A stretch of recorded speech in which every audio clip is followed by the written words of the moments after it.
Dans cette leçon, nous allons voir comment créer des courbes 2D qui correspondent aux projections de chacune des vues. Je vais ici basculer en mode 4 fenêtres par défaut et visualiser la perspective en mode filaire.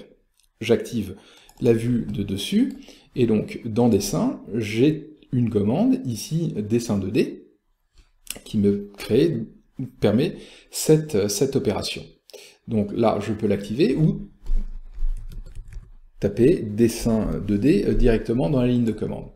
Les objets à dessiner donc, sont à la fois ma structure tubulaire et mon plateau.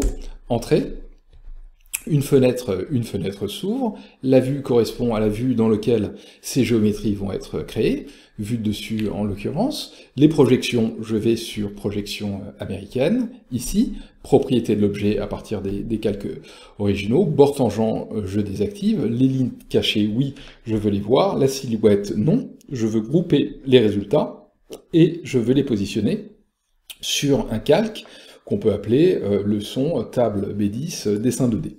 Voilà, donc cette commande va prendre un tout petit peu de temps pour se réaliser, ici, et met à disposition toute une série de calques, ici, qui correspondent donc au dessin 2D.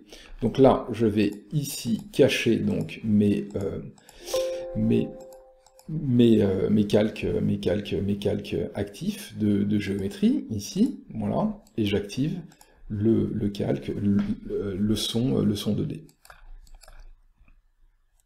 Donc j'ai maintenant possibilité d'exporter donc ces tracés en les sélectionnant, ici, je vais les sélectionner, je retourne dans l'onglet standard, ici, et là, possibilité de faire un clic droit, exporter les objets sélectionnés, ou aller dans le menu fichier et exporter les objets sélectionnés ici.